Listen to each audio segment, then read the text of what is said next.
ছাড়িয়া সে সোনারি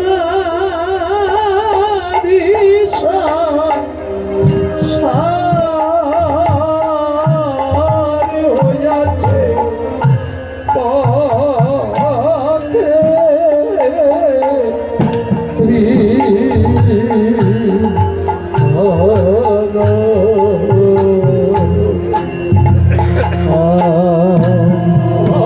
লালা বাবু ছিল জমিদার ছাড়িয়া সে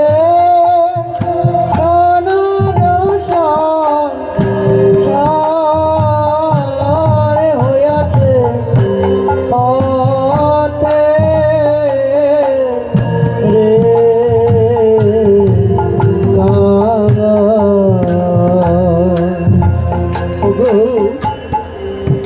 কাগল বেশে দেশ বিদেশে ভিক্ষামতি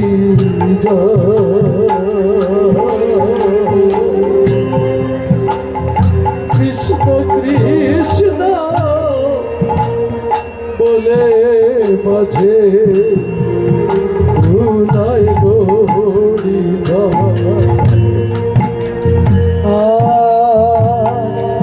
কাঙাল বেশে দেশে দেশে ভিক্ষা মাগি যায়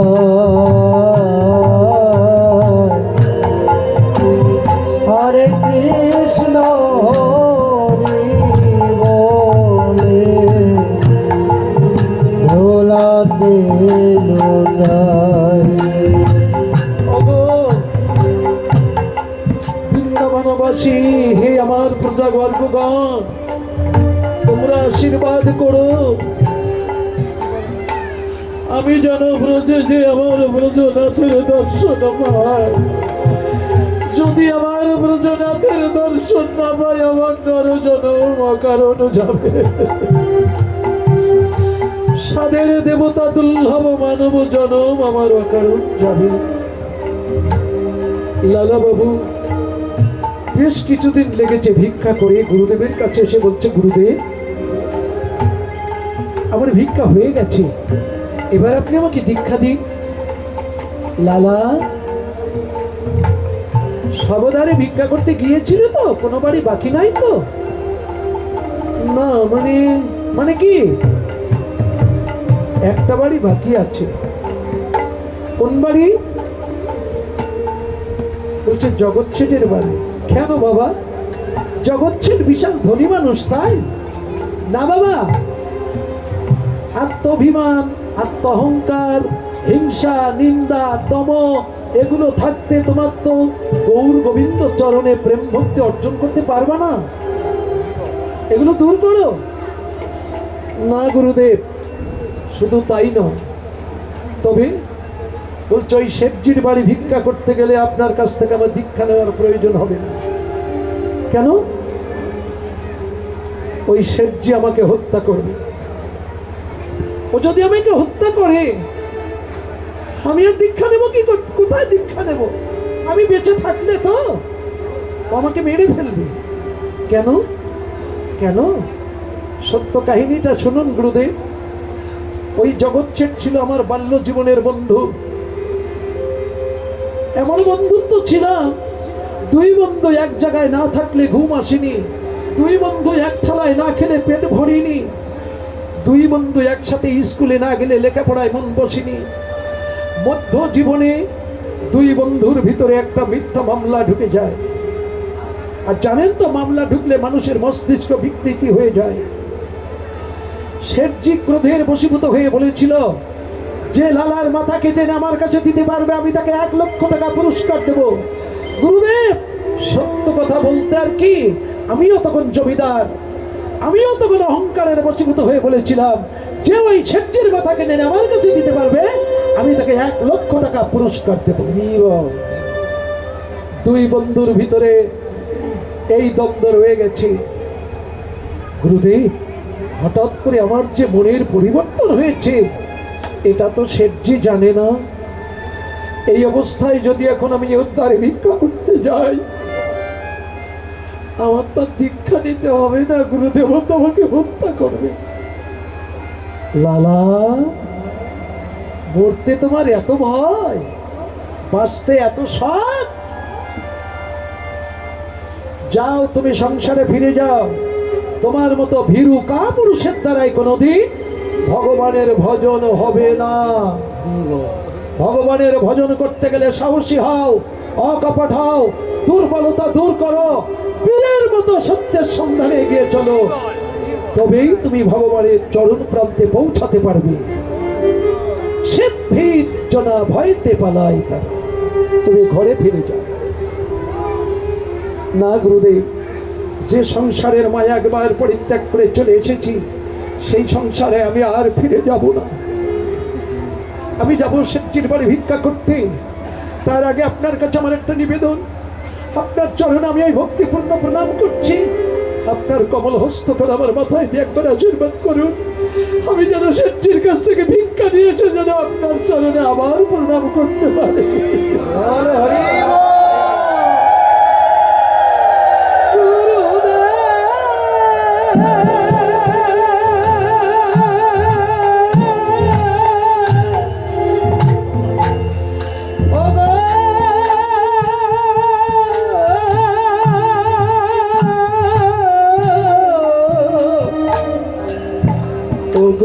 গুরুদেব, গুরুদেব, ও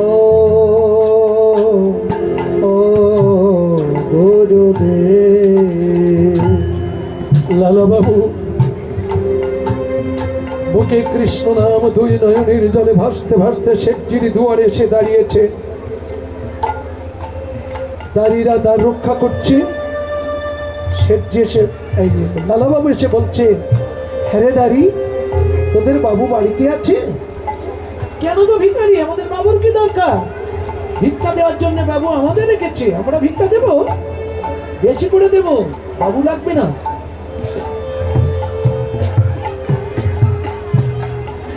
না রে না,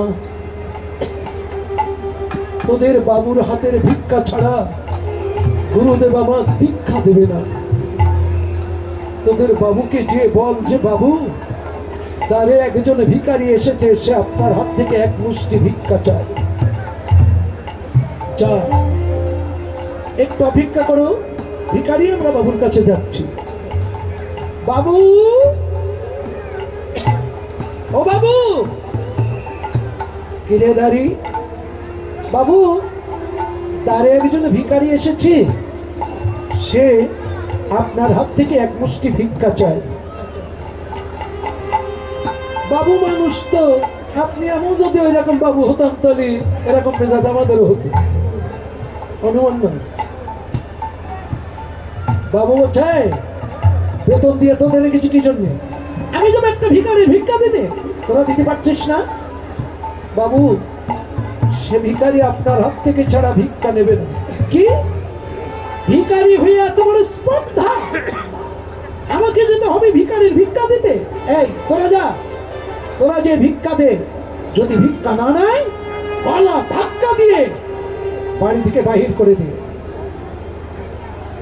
দাঁড়িয়ে এসে বলছে, ও ভিখারি, তুমি আমাদের হাত থেকে ভিক্ষা নাও, তা না হলে আমাদের বাবু তোমাকে গলা ধাক্কা দিয়ে তাড়িয়ে দিতে বলেছে। গলা ধাক্কা কেন রে দাঁড়ি? তোরা ইচ্ছা করলে আমাকে বেত্রাঘাত করতে করতে মারতে মারতে তাড়িয়ে দিতে পারিস, কিন্তু তোদের বাবুর হাতের ভিক্ষা ছাড়া আমি যে গোবিন্দের দেখা পাবো না। দাঁড়ি, এ দাঁড়ি, তোর বাবুকে যে বল যে বাবু, তারে যে ভিখারি এসেছে, সে আপনার জীবনের বাল্য বন্ধু লালা।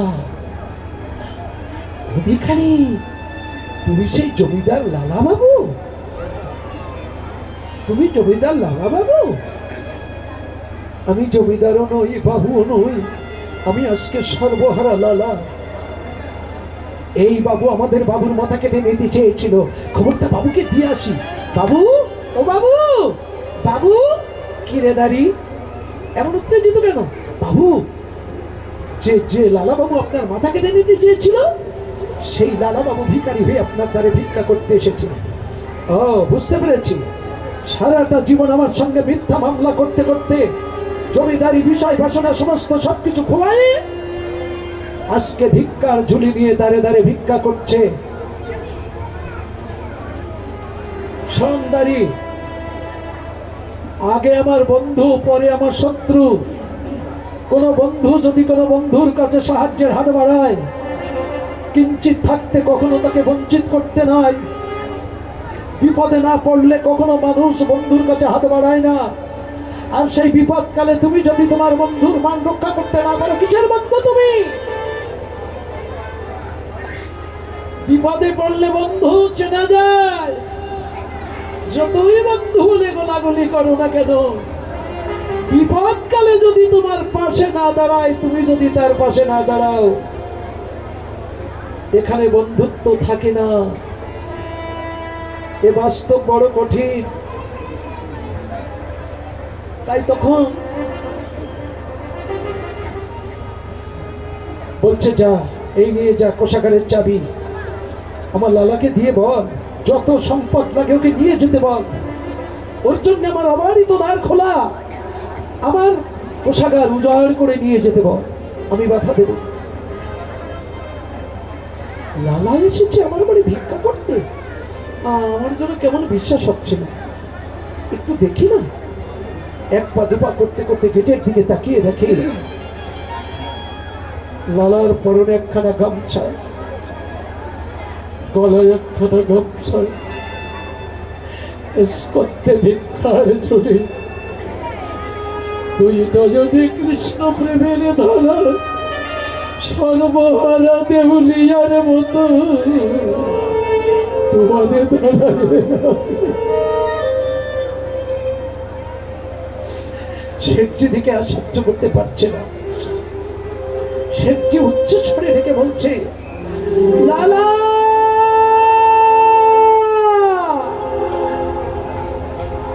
লালা রে,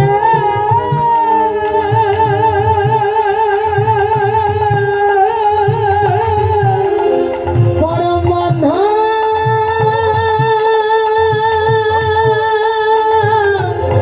লালা রে, কি দৃশ্য দেখছি আমি, কি দেখালে তো বন্ধু আমাকে। ছুটতে ছুটতে এসে জগৎ শেঠ লালাকে বুকের মাঝে জড়িয়ে ধরে বলছে, বন্ধু, এমন দৃশ্য দেখতে হবে আমি জীবনে কোনোদিন কল্পনা করিনি। তুই আমাকে আগে বলিস নি কেন বন্ধু? তুই এত পর করে রেখেছিস আমাকে, তোর এত দূর দিন এসে গেছে, কোনোদিন তুই আমাকে বলিস না। তখন লালা বাবু বলছে, বন্ধু রে, আমার জীবনের বেলা চলে যাচ্ছে, সারাটা জীবন ধরে শুধু পরের জন্য খেটে গেলাম, জীবনে কখনো কোনোদিন নিজের কর্ম কিছুই করতে পারিনি। তাই জীবনে যেটুকু সময় আছে, এই সময়টুকু যদি নিজের কর্ম কিছু করতে পারি। তাই আমি গুরুর কাছে গিয়েছিলাম দীক্ষা নেওয়ার জন্যে। গুরুদেব বলেছে, তোর হাতের ভিক্ষা ছাড়া সে আমার ভিক্ষা দেবে না। তুই আমাকে এক মুষ্টি ভিক্ষা দে বন্ধু। আমি এত হীরামণি মুক্তা জহর কিছুই চাই না, আমার এক মুষ্টি ভিক্ষা দে। তোর হাতের ভিক্ষা হলে আমি ভগবানে যাওয়ার পথের সন্ধান খুঁজে পাবো। শেঠজি বলছে, বন্ধু, জীবনের বেলা কি তোর একা চলে যাচ্ছে? আমার জীবনের বেলা তো নূতন করে উঠছে না, আমারও তো চলে যাচ্ছে। বন্ধু, আমাকে সাথে করে নিবি না? আমাকে সাথে করে নি না রে বন্ধু, তুই পারবি না, দেখছিস না এ পদ বড় কঠিন। ভালো না খাইবে, ভালো না পরিবে, ভালো না থাকিবে, তাই ভালো জায়গায় থাকা যাবে না, ভালো মন্দ খাওয়া যাবে না, ভালো পোশাক পরা যাবে না, বিরহীন কাগানের মতো গাছতলা হবে সার। তুই পারবি না বন্ধু, এ পদ বড় কঠিন। যত কঠিন হোক বন্ধু, তোর মতো বন্ধু যদি আমার পাশে থাকে, কোনো দুঃখ আমাকে স্পর্শ করতে পারবে না।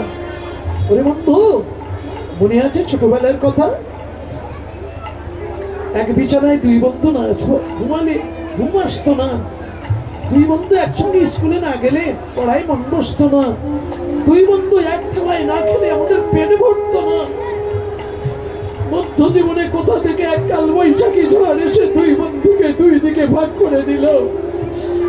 আবার যখন ভগবান যখন কৃপা করে এক জায়গায় করে দিয়েছে, আমাকে ফেলে যাস না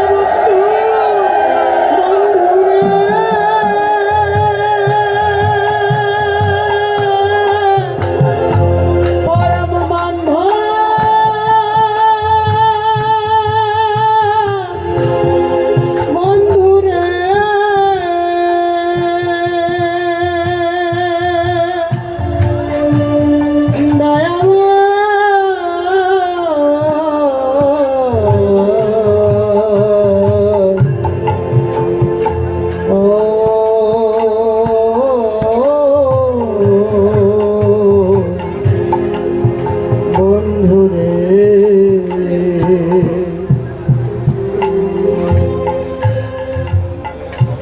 আমাকে সাথে করে নেই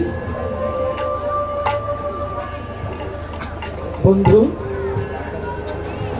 তোর পরনে একখানা গামছা, গলায় একখানা গামছা, গামছাখানা আমাকে দে না, দে। কি করবি বলে দে না। ভিক্ষা নিবি তুই, কিছু আমার দিবি না? খালি হাতে তোকে ভিক্ষা দেওয়া যায়? তুই কিছু দে, আমি তোকে দিচ্ছি। গামছাখানা ছিনিয়ে নিলেন। ছিনিয়ে নিয়ে সেই গেটের কাছে দাঁড়িয়ে সেই দামি অলংকার পোশাক সব খুলে দিলে। ছেঁড়া তেরা গামছাখানা পরিধান করে সংসারে যারা ছিল সবাইকে ডেকে বলল যে দেখো, আমার জীবনের বেলা চলে যাচ্ছে। আমি আজ হারানো বন্ধুকে ফিরে পেয়েছি। আমি এই বন্ধুর সঙ্গ নিয়ে যদি সেই দীনবন্ধুর দেখা পাই, তাই তোমরা আমাকে এ পথে তোমরা কেউ বাধা দিও না। তোমাদের জমিদারি, ধন, ঐশ্বর্য, কোষাগারের চাবি সমস্ত সবকিছু রইল, তোমরা আমাকে বাধা দিও না। আমার বন্ধুর সাথে আমাকে যেতে দাও।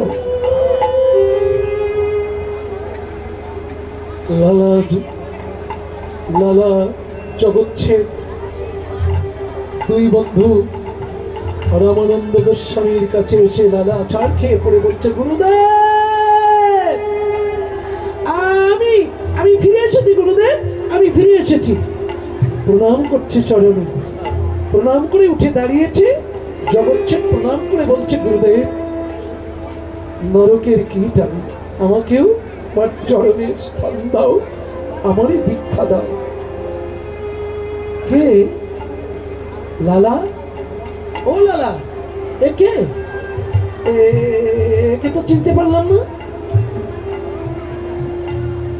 তখন বলছে, গুরুদেব এই আমার বাল্য জীবনের বন্ধু, মধ্য জীবনের শত্রু, সেই জগচ্ছেদ। এই সেই জগচ্ছেদ, শুনেছি তার মতো ধনী তাদের এলাকায় কেউ নেই। আজকে সেই জগচ্ছেদ এই গামছা পরে এসেছে আমার কাছে। লালা, তুমি যে প্রাণের ভয়ে